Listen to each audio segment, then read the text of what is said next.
tied at 2-2 for first in the NFC East, and the Eagles, who many picked to win the division, are 1-3. Skip Bayless, this division completely up for grabs. Who is in control right now of the NFC East? Because I'm objective about my team as opposed to other people on this show. I'm going to just lay it on the line for both of you. Please do. You're a real New York Giants fan. Thank You're you. a faux New York Giants fan. Whatever. But that's okay. Steelers fan, yeah. Okay. Connecticut, Oklahoma City. Y'all have no credibility. I ain't worried about Okay, you. I'm going to give you New York Giants today. And I'm going to tell you, your team is about to jump out to a commanding lead in the NFC East, because your team has won 2 straight games, won it obviously at Buffalo yesterday very impressively, and you are about to beat San Francisco.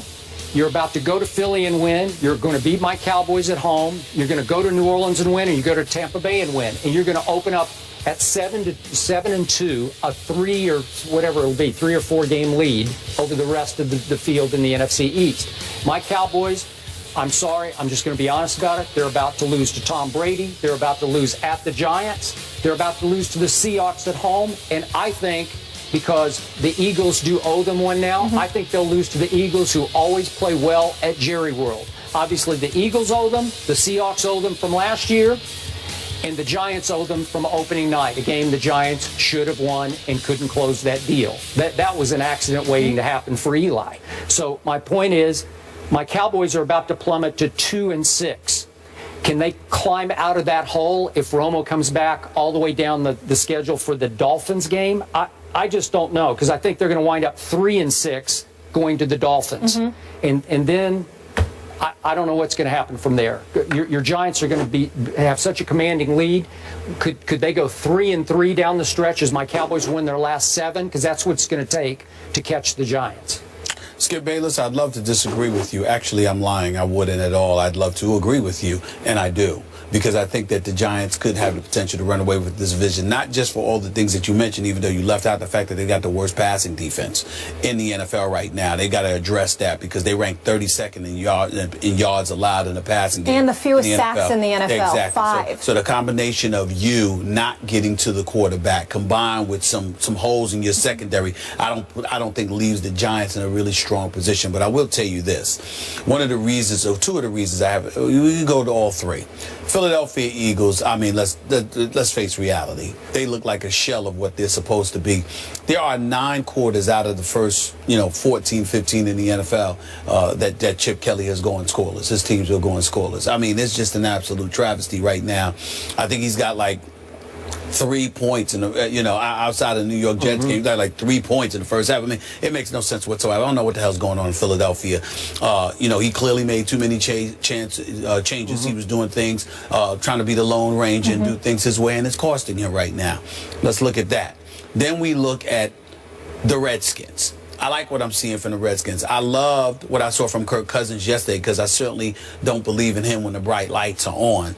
But he showed up yesterday in a big-time moment, and he deserves to be commended for that. That touchdown to Pierre Garçon, that drive itself, I think he did some good things, remained composed, didn't throw any interceptions. A couple of risky throws he did to the side that made me a bit nervous. But outside of that, I thought he did a really good job. Where I lose it with the Redskins is their schedule. Your next 2 road games are at Atlanta and at the New York Jets. I could see the Redskins potentially losing both games. Not because their defense won't show up to some degree, but because offensively, I think those 2 defenses can get the better of Kirk Cousins. And suddenly we're not talking about Washington right now. The Redskins deserve a lot of credit. I love what I see. When they run the ball effectively, I think they're a different team. When they run the ball a lot, I think they're a different team. All right, but the problem is that I don't know if they're wise enough to do it continuously. When I think about Alfred Morris right now, I'm saying to myself, why not give this guy the ball more? He's averaging about 4 yards a carry. Matt Jones is at 4.7 yards a carry. Why not give him the ball more? So those are questions that I have about the Redskins, not to mention their defense.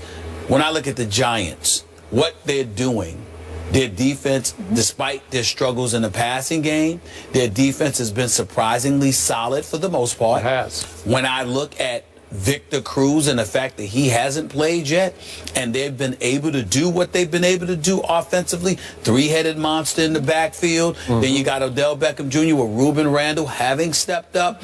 The offensive line not as anemic as it has been in the past, and you have an experienced quarterback. There's a lot of Dwayne people. Harris, a nice new piece. That's right. There's a lot of people. That's right. There's a lot of people that don't believe in Sam Bradford. The jury is still out on Kirk Cousins, even though you and I don't believe that's the case. We believe he's allergic to the bright lights. Okay? And of course, Brandon Whedon is their quarterback for the Dallas Cowboys, even though he did not play badly. But the point is, if I got to bet my money, this Eli Manning, who's Mr. Steady. I mean, this dude hasn't missed a start in practically a decade. He plays every game. He's there. He's all-reliable. And I think when you look at it from that perspective, you got to roll with the Giants right now as to them being the biggest threat to knocking off the Cowboys in the NFC East in terms of division champions. Do you agree with me they're about to take a commanding lead in the division? I think they'll continue to win. I would say so, because I think that the Redskins could potentially lose their next 2 games, and I definitely think that Dallas is going to lose to New England. So I don't want to say commanding, because the Giants started out 0-2, so they got some ground to make up. Plus they lost to Dallas along the way, so they have some ground to make up. But do I think that the Giants can find themselves in first place at some juncture in the immediate future? Yes, I do. I'm talking about sole possession in first place. Yes, I can see that. I'm going to be much bolder. I'm just looking at the next 5 games for each of the teams. Now, Dallas has a bye, so only 4 games will be played in the 5-week stretch. The Giants are going to win 5 in a row, which would make it 7 in a row. So that would make them 7-2. Washington will lose at Atlanta, at the Jets, and then in 2 more weeks at New England. So they've got 3 out of 4 games that they could lose and will lose, I think. So they'll go 4-5 in this stretch. Then Philly has 3 winnable games in their next 5, and I think they're not terrible. They're just not what we thought they were going to be. They're not a team. They're a different team in the second half, The Philadelphia Eagles have a lot of talent. I don't know why they start so slow. The Philadelphia Eagles have a lot of talent. Let's be clear about that. But they're not a team. As constructed, it doesn't make sense to have those pieces together if you want to do what Chip Kelly says he wanted to do. So I'm still going to give them 3 of their next 5. That would make the Giants 7-2. Philly and Washington 4-5, and it would make my Cowboys 2-6. Okay, now think of the gap: 7-2, all the way down to 4-5. So that's a 3-game lead after 5 more games. That's what's going to happen here, and then we'll see if they can hang on the second half of the year. If Romo and Dez come back, it's very possible. Skip. I'm cool with it. Very Skip. possible. Over the last 4 years, every team in that division has won the NFC East, so we will see what happens this year. Clay Matthews takes aim at Colin Kaepernick in more ways than one on Sunday. Was it fair to call out San Fran's quarterback? We'll discuss that next. And we're here for your Monday motivation. Stephen A. is fired up to respond to Kevin Durant, and Skip has a strong response to his guy from Vandy beating the Raiders. Check out our Instagram page right now so you can see everything we're touching on at the desk today.